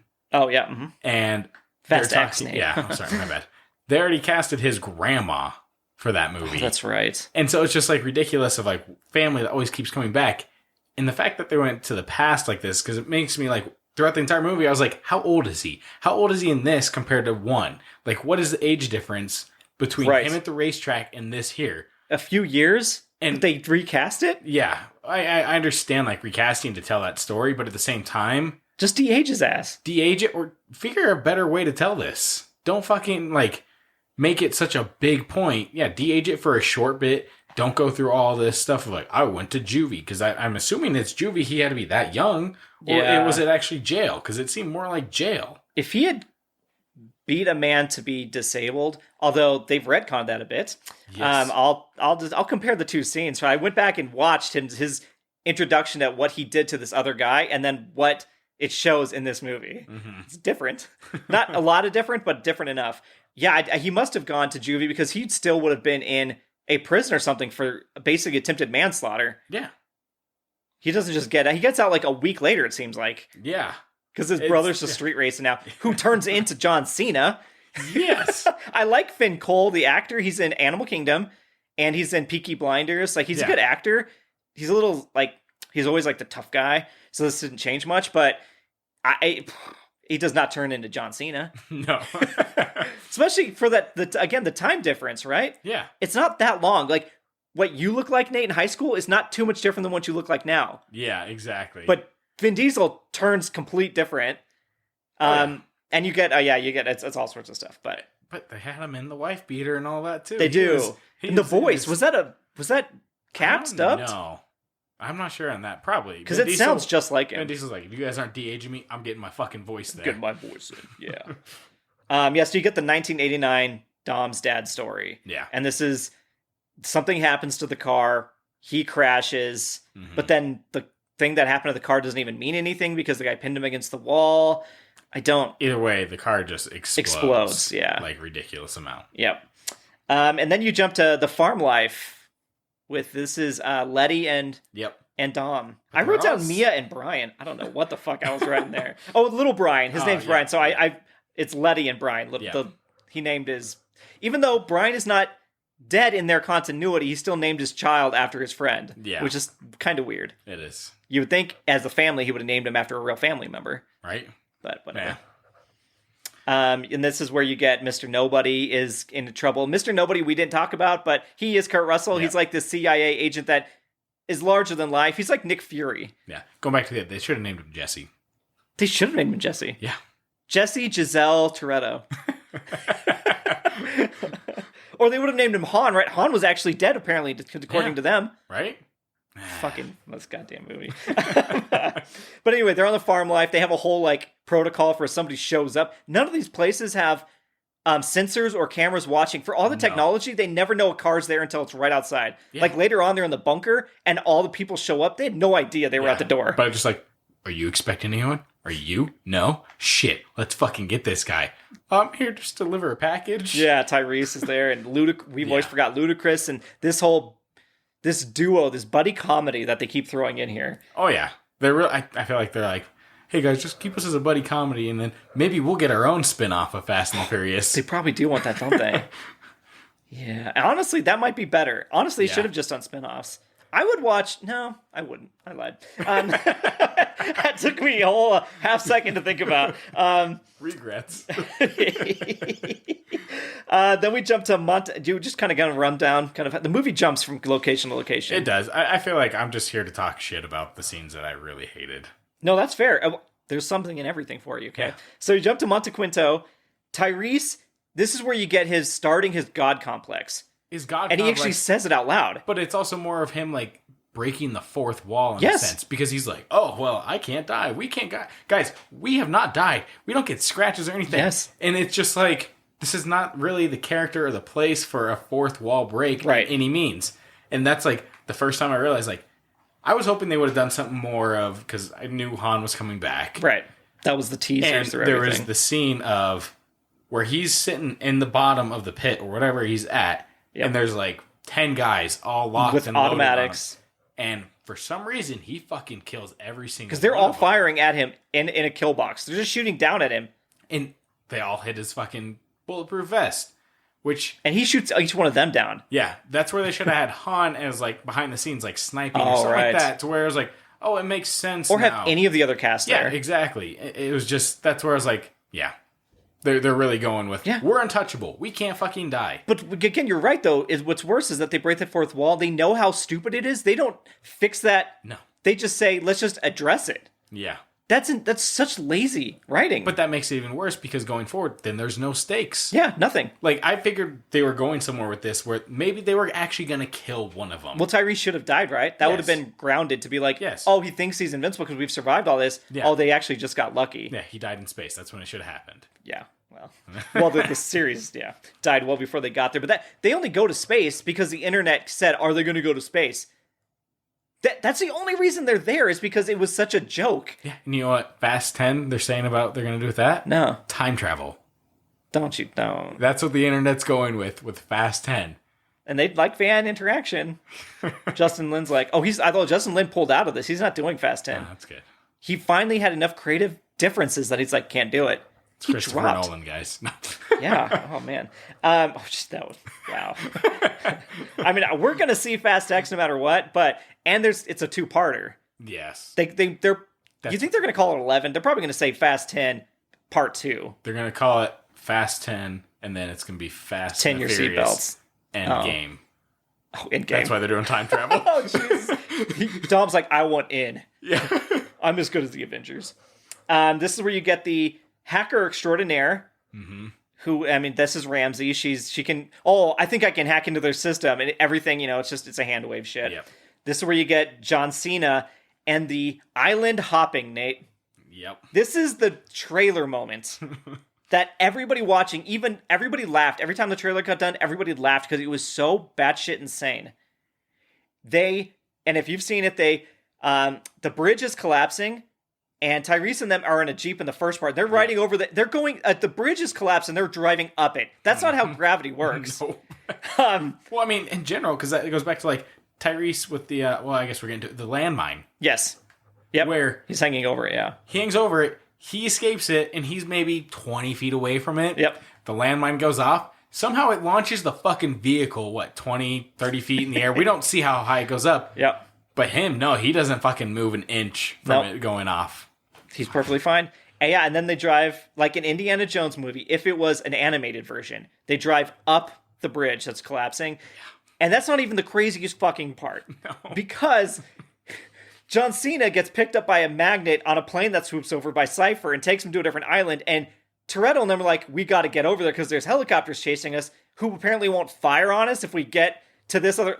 They should have just shot their asses out of the air. The fact that the helicopters were like, all right, just go. Yeah, there's like, forget about it. They got over there. He did a really badass grappling hook thing over the side of the mountain, guys. Well, we can't kill him after that because that's kind of badass. Oh, God. And in this... So, by the way, Letty has got her memory back. There's a scene in one of the earlier movies. I think might be 8 or 7. Fucking who knows. Where...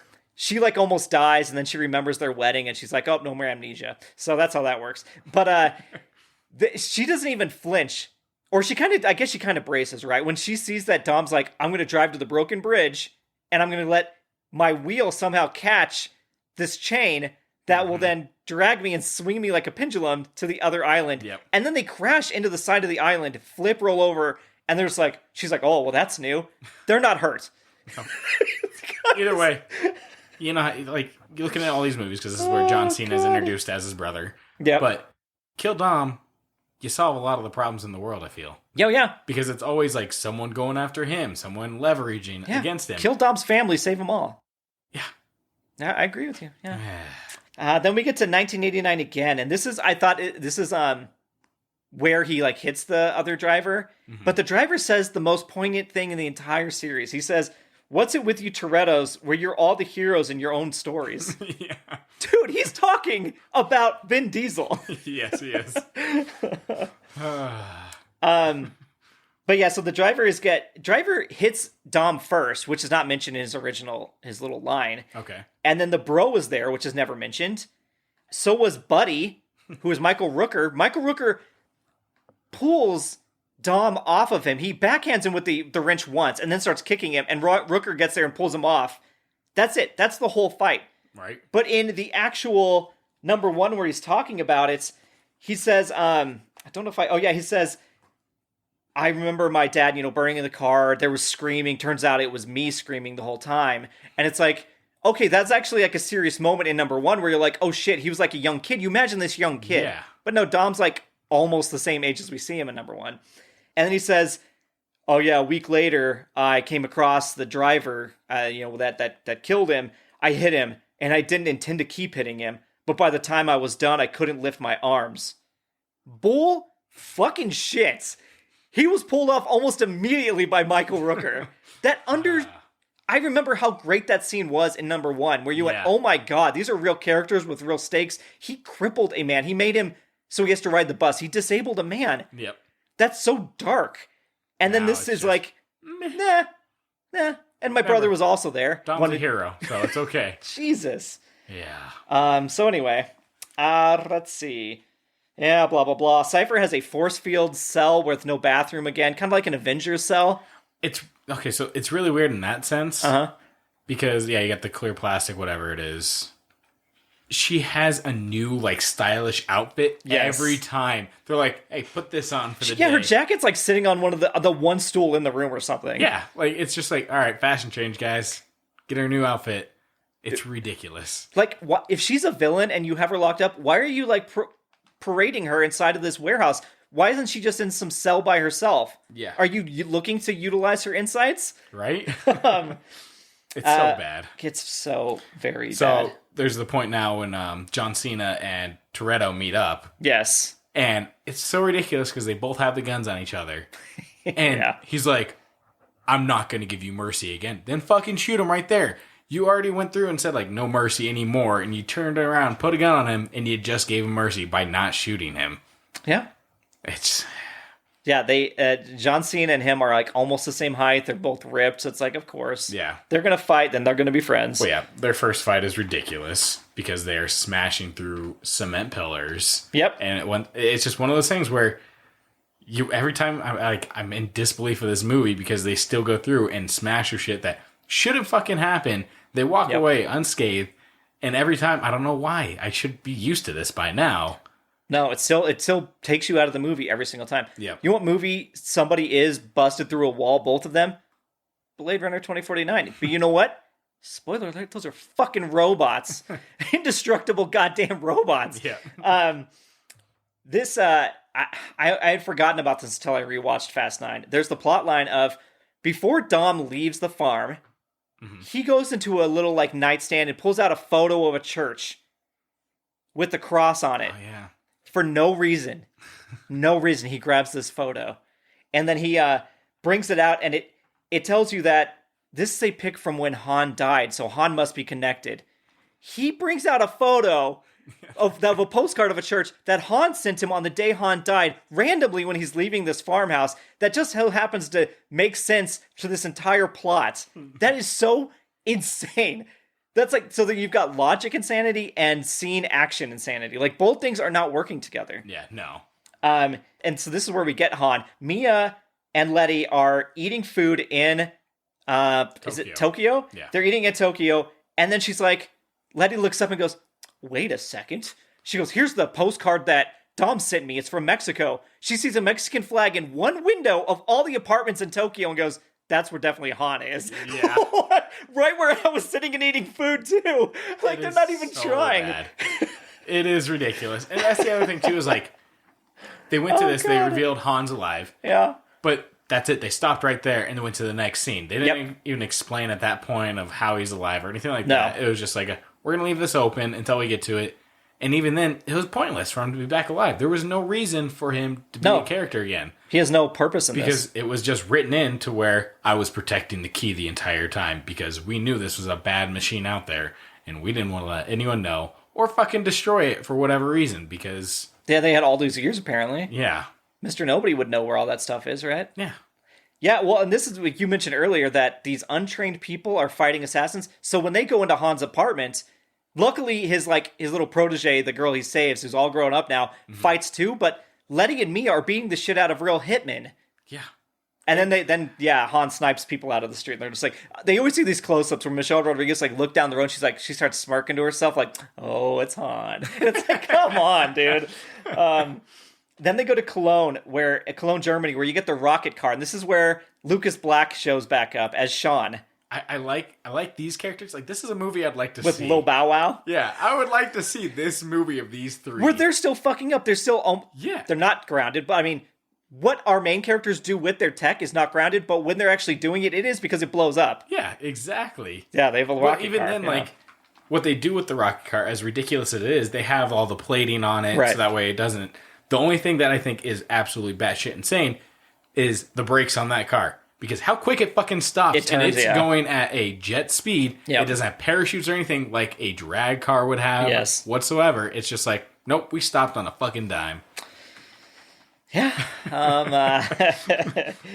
that is a tiny quibble, right? It is. And this takes us to where in London, in the mansion where you said that's where they come together, and that's when he first sees Cena, and they both pull out guns and turn them to each other like spies.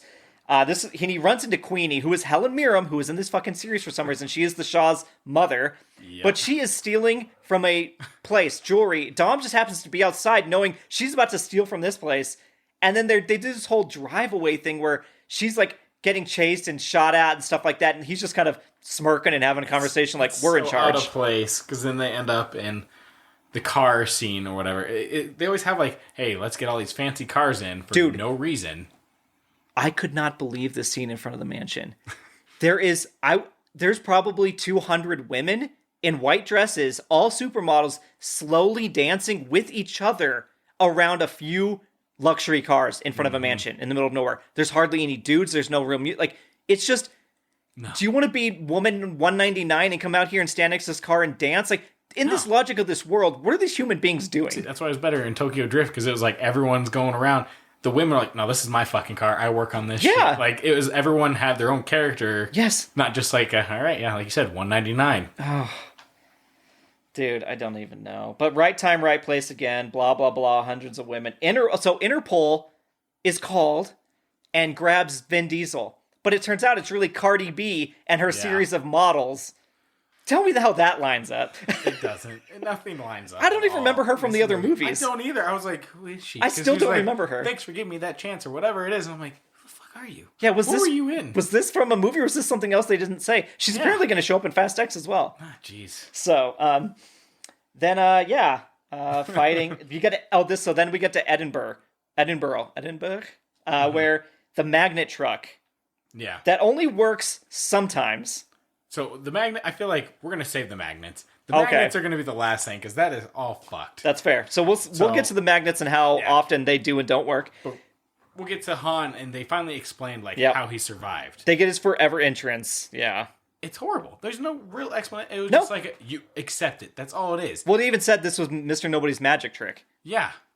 It's like a hologram inside of a car upside down that was believable enough to Deckard Shaw. And they haven't used that technology ever again. It doesn't make fucking sense. It's they could have either wrote that better somehow. I figured he would have escaped through maybe a sewer or something like that. Like classic other spy stuff, yeah. That's what I was thinking, but it was just no, I was there and then I wasn't. And they're literally a block away watching. What if Deckard looks up and goes, "Oh fuck, that's it." Right? I mean, come on, dude. They're just around a corner watching his own death scene. Right. I see you. He's like, "What's going to be even harder?" Do you see me now if I get around this pillar? Right there, you go. Nope. Oh man, because he's the hardest part is going to be actually keeping you dead. It's you just both walked away down the street where your other fake body died. I don't Yeah, guys. It was. But so here's the other convenience part, right? That everything else lines up perfectly. Is that Han is hired by Mr. Nobody during Tokyo Drift to fake his death, so he goes into a house to steal part of this device, while the other guys are there to also steal the device. They kill the parents, the daughter sees him, Han sees the daughter, protects the daughter, raises her, she becomes the key to this device years later. Guys, what I'm seeing here is Todd as the famous meme of Charlie Day explaining the ridiculous, like, sticky notes and how everything is connected. Everything is connected.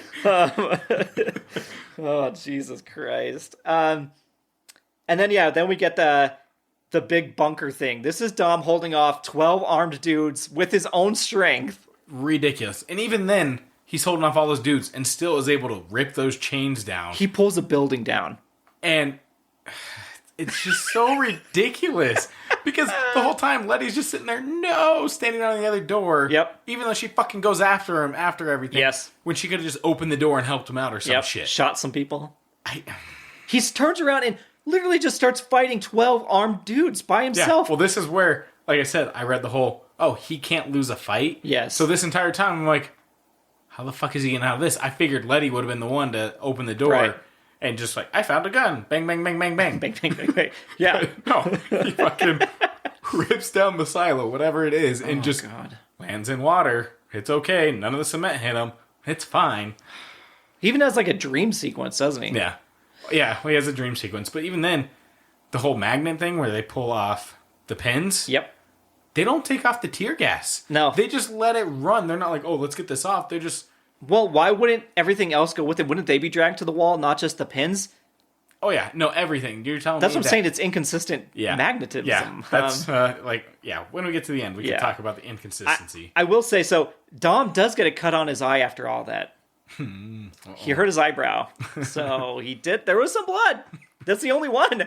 One of the biggest egregious things in this series, when it's like about family and such, is that they haven't seen Jacob, who is John Cena, in all these years. And he's a villain. He's trying to kill Dom. Yeah. Mia is in the room and never gets to say like a goddamn word. No. It's Dom and Jacob. Yeah. Mia is also their fucking sister. But and she doesn't say a word. Yeah. Multiple times. Even when there's a goodbye scene, they'll kind of cut over and Mia will kind of smile and then they'll move on. It's Dom and him like shaking hands, hugging. Dom gives him a second chance. Dom gives him this.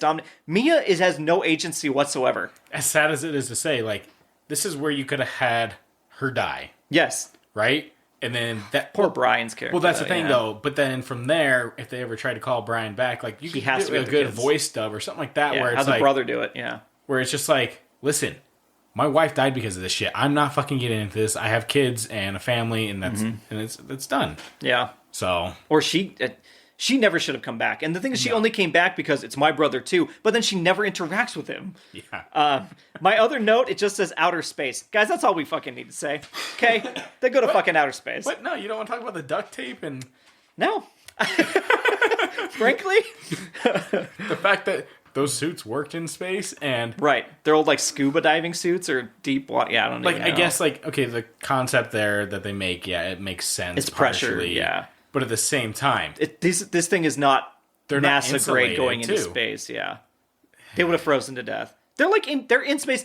They pull out NOS at one point to shoot through a satellite. They use NOS in space to get the car to move a little faster by pressing pedals. Like, they engineered the car to drive like it would in space. Well, that's the other thing. Like, Tyrese, he's like, your thing is numbers, my thing is driving. That correlates to fucking spaceships? No. God damn, guys. God damn. But that scene where John Cena is escaping and there's like, he's not taking the tunnels or the streets. It's like, how would you know? He looks up and John Cena just happens to be in front of the world, ziplining from building to building. Yeah, that is terrible. And it's such a slow zip line, too. It is. It's just like come on, scoot forward quicker. Then he's, so they're all driving on the car. Like, the cars are driving down the same roads. Every time they see, like, a car, it's, like, right underneath them. They jump down onto it. And it's like, oh, you're in this truck, too? Oh, you're in this truck, too? They keep running into each other on different highways. Yeah. And just jumping from car to car. Guys, I don't fucking hell. This is the betrayal scene. This is Otto. He's, like, a side character for Cypher. He, like, teams up with her to betray Jacob for whatever reason. This is the scene where John Cena is fighting the other henchman who gets hit by a fucking billboard and just is kind of like, huh, I'm tough. Yeah, exactly. They're all super bald, tough men. John Cena's the only dude that's not fucking bald. And so then John Cena's about to fall off the convoy, and there's a car, all this carnage. One car is on its side, sliding behind the convoy. Dom sees that John Cena is going to fall onto it. He drives up, hits the car on its side so it spins in front of him. So John Cena falls on the car that's sliding on its side. Then as he hits the car, it slides and hits Mia's car so that she can grab Jacob. Guys, I don't know how to, you have to see it to believe it. And even then it's unbelievable. Oh, yeah. And then the henchman jumps onto the car on its side. Yeah, and so then they just hit that car and kill him. Why did he jump off the convoy? You want to get into the magnets? Let me see here. Real quick. So then they just team up. Yeah. Because John Cena was betrayed, they're like, nah, you're probably fine. Even though you literally tried to kill us multiple times. It's because he had the death scene in his dream, his afterlife, whatever the fuck it is. I fucking swear to God. Bold as fuck.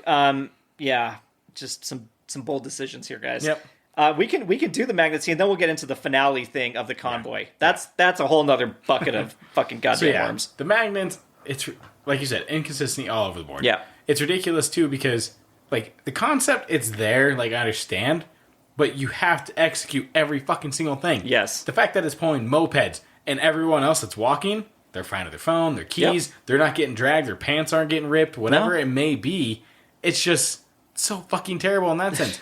The fact that you hooked up a car... Multiple cars. Well, yeah, but one of the cars was just dragging through magnets. Yes, it was, and nothing else is getting dragged behind that. Yep. Everything is so inconsistent about the magnets where it takes you out because every time you see something, you're like, that should be getting dragged.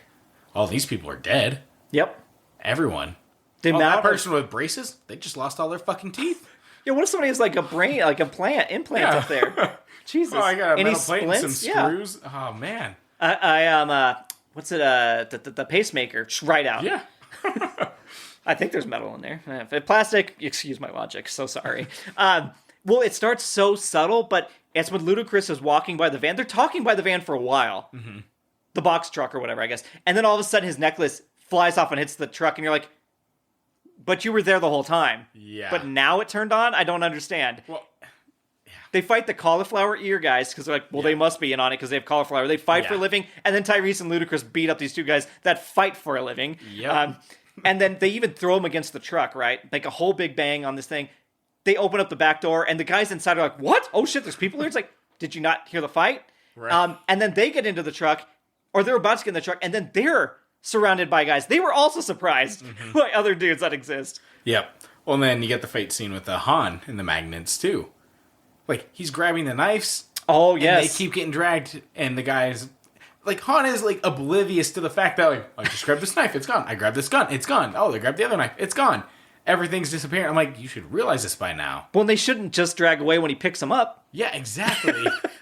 It's ridiculous of they're like, this sounds like a great idea. They're like the ICP of movies. How do magnets work? This is the Insane Clown Posse. They should have had that whole song during this fucking scene. Because, dude, so all the sports cars have giant magnets in their back seats so that they can grab cars, and then they'll do the reverse polarity and send cars flying into other cars. That's the other thing, too. Murdered people everywhere. You have the magnets on. Magnets are attracted to each other more than metal. So those cars should have just smashed into each other and died. It's bad. It's just fucking terrible. The fact that they thought this was a good idea. Why did you have to add a whole magnet truck thing into it? Because not everyone could have gone to space. That's true. Only 2 people were able to fit in the Pontiac Fiero. Any other magnet talk? No. Yeah, there's one. Oh, there's that one scene where they want to fuck with Tyrese, and she puts her hands on a couple of the laptops on this gigantic industrial grade magnet. Well, it doesn't even shift. So she's strong enough. She just holds him down. Everything else flies across the room, and she's like, ha ha ha ha ha, superhero, right? It's like, guys. No, that was fucking hilarious. I laughed at that scene so hard. I was like, he lost his fork and his spoon. He can't eat his food. And that's when Han walks in, and then it shows Dom turn around. He's like, Dom was in that room the whole time? What the fuck? But anyway, so the movie ends with another countless lives murdered scene. Don is on the convoy, this giant truck with multiple levels, not levels, but sections. And it's flipping upside down, and it's on its side. And so he gets a grenade, and he wants to get it to turn off the road it's on. So he jumps up, throws the grenade, it hits the front of the convoy, spins it off the side of the mountain to the right, so it's rolling, and it shows Dom inside, running like he's in the Inception room. Yeah. Just like it's not anything to him, he's just running through it. He runs up to the cab. It worked in Inception, so it's going to work in Fast and the Furious. Right, and maybe it's all a dream. Maybe Fast 10 is the dream. I really hope it just comes back and it's like Dom huffing paint in the garage with the DVD players. Right. And like, this has all been a fever dream. Yeah. But so then it's rolling down this hill, Dom gets into the cab, and it hits the road at the bottom, and he gets in, he's so powerful, he turns the steering wheel, and the truck gets right side up and starts driving, and Letty's like, yes, in her own car. And then, so then he sees that Cypher is flying a drone, and we don't know what's a drone. Spoiler alert, she's not in the actual... What? She's shooting missiles and shit, but she wants to destroy the convoy. She knows Dom is in for some reason. He turns it on its side and flips it so that it crashes into the plane that is flying so low, it can actually get hit when it flies off the cliff. And then Dom rolls out of the convoy and stands up and watches all of it happen. Like a superhero. Again. No scratches. No, he's totally fine. Yeah, so Tyrese was right. Yeah. Like, he was right. Yeah, the fact that they're making fun of their own joke, but trying to make it a serious movie is really what's, I think, just making it fucking terrible. I'm so exhausted now. Back in the first movie, the same clip where he's talking about what he did to avenge his father. Yeah. He says, this is the whole, I live my life a quarter mile at a time. Nothing else matters. Not my team and all their bullshit. So what happened to family, Dom? He never said family, just team. Oh, but this is his team, is it not? Yeah. Brian was on that team. Mia was on that team. Well, even get Letty a was on Brian the team. thing at the end. Where he drives up. Oh, there's one seat missing, and then he drives up, and that's it. I'm like... It's the Skyline, the the blue Skyline GT. Yeah, or whatever.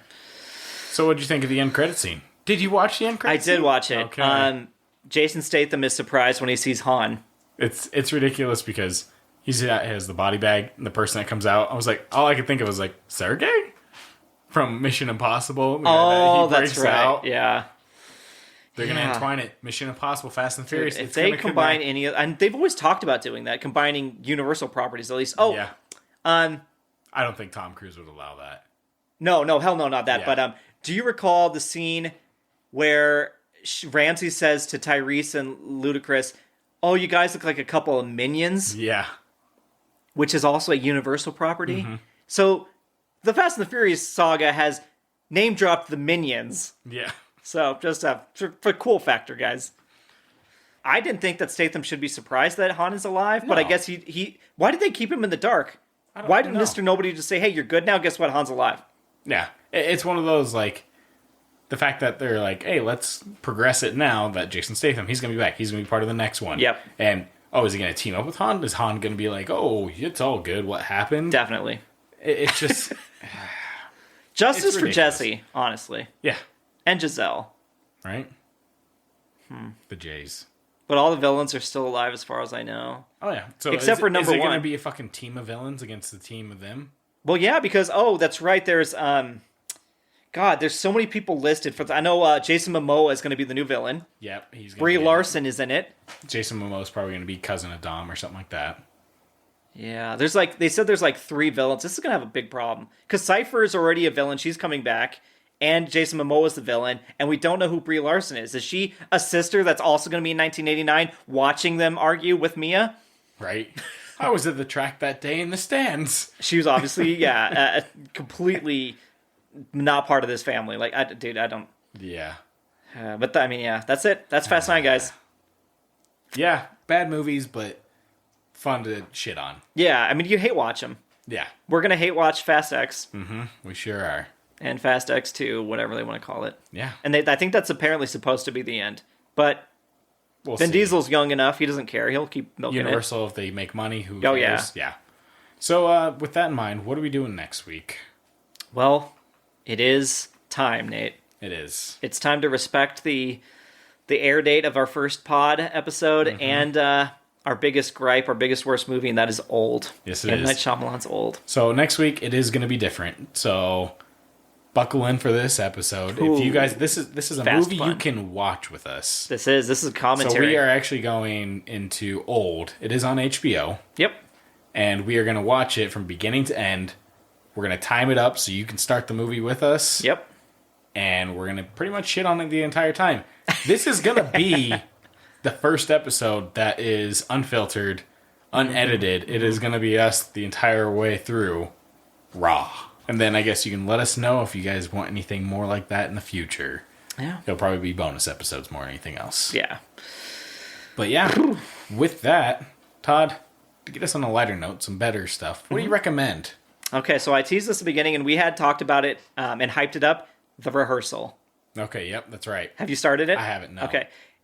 It's Nathan for you, just on a higher level of more in-depth shit. Like, the lengths this guy goes through to get stuff to happen in real time with, like, the people they're working with. Mm-hmm. So just as, like, a quick little tease of kind of the idea behind this is he put us out a Craigslist ad and it says, like, is there anything you want to get off your chest, something you've been holding back? And so he gets people to respond. He picks the best one and builds the show around this shit. And so this guy responds and says, I want to tell one of my friends that I never actually got a master's in college. I said I did, and I didn't. I feel really bad. I feel like I've lied to them this whole time. I don't know why I said it, but and so Nathan wants to help him break the news to her. So he wants to set up the scenario perfectly for him. But anyway, so he meets this guy at his apartment, and he, like, walks in and he looks to his right, and there's like 3 different doors, like, stacked next to each other, like, cause different, like, hallways. And he's like, oh, it's like Door City. And he says that. And then he goes and he sits down and he talks to him. He's like, this is what we do. And he said, and halfway through, like, this interview, he goes, hey, what if I told you that everything I've said so far has been planned? Even what I'm saying right now, I've said multiple times in a setting just like this. And it goes back and it shows you, he's like, do you remember when we sent in the guys to look at your, like, electricity or something like that? Those are really my team. And they're taking photos of his apartment while the guy's talking to certain people. He created this guy's apartment, and he's even in the rehearsal, why the show's called, he looks at the doors and he's like, should I say, like, Door City or something? And that's why he says it to him when he actually gets to his apartment. He's rehearsed breaking the news to this guy so many times. It's insane. He hired actors that look like him. Everything is, like, down to the detail. It's so brilliantly cringy. Guys. So watch The Rehearsal. All right. Yeah. Nice. What about you? What's your recommendation? My recommendation for this week is The Quarry. Oh, I haven't started it yet. Have you started it? I have. Did you finish it? No. Okay. So we were out in Utah with some friends. They got it. So we started with them. Of course they did. And honestly, is it better? It's better in the aspect of, like, then. Yeah, they don't even know what we're referencing here. not Dying Light. No, it's like that. It's a fuck. Shit. It's got the hourglass. Yeah. Oh, Nate actually owns it. What's it called? Until Dawn. Until Dawn. Yeah, with Hayden Panettiere and the guy from iRobot or Mr. Robot. Yeah. Yeah, they mocap their face. So it's like real actors that play out horror movies. So this one I enjoy more just because the other one you had all these different characters. Yeah. This one, if you're playing with a group of people, you can actually break it down into what characters they're playing as. Oh. So you can actually be like, oh, if we got 4 people, there's 8 characters total. Okay. So you can sit there and be like, okay, we got 4 players. It splits them up into 2 groups, like groups of 2.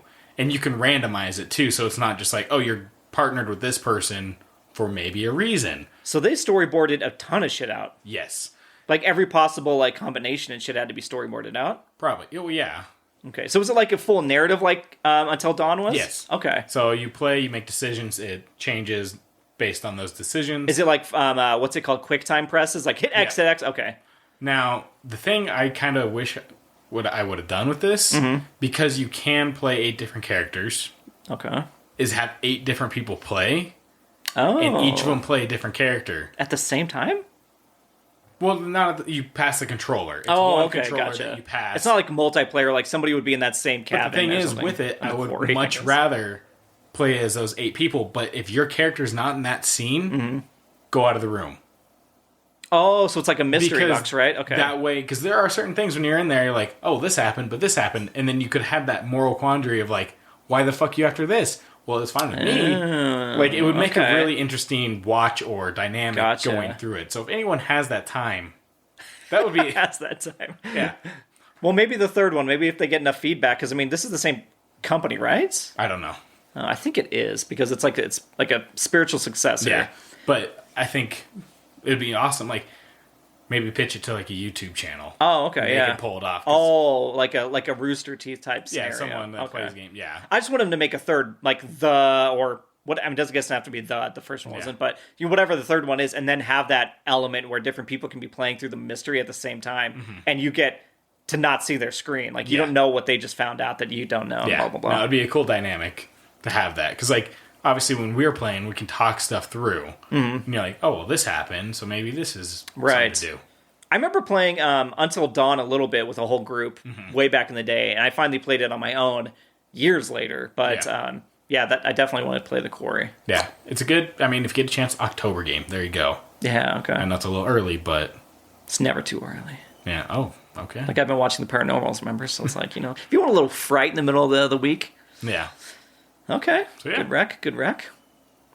What do we do now, Nate? Is this where they can find us? It is. Please tell them all that.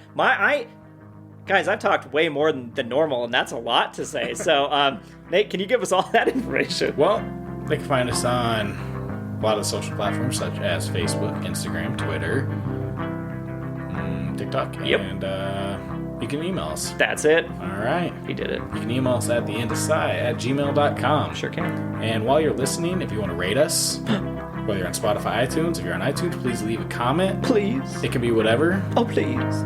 You could say why, like, say your worst, like, Fast 9 or Fast and the Furious movie, whatever it is. Oh. Yeah, please select one. So you can say all of them. Yeah. Not number one. Oh. Caught myself there. But yeah. And then, Alan, thank you for the logo. It's our proudest moment so far. Is that it? I think that's it. Yeah, rate us on Spotify and iTunes. Yeah, like you said, and best of luck. Yeah. His energy has dried out, guys. My face is resting on my fist. Yeah, he is, like, checked out. Dude, this was such a chaotic episode. It really was. I am honestly going to bed after this. I'm running on 3 hours of sleep. Oh, so shit. I am ready for bed. And this is a long one, too. Yeah. So with that, I'm going to say goodnight. With that, you're going to say goodnight? Yeah. And it's fucking Candyland, as always. Yep. Yeah? No, I'm looking at it. Are the dates are released? They said, what? Yes. Who am I following? Fucking yes. Guess what? Nate's right. 2 for 2, guys. Jesus Christ.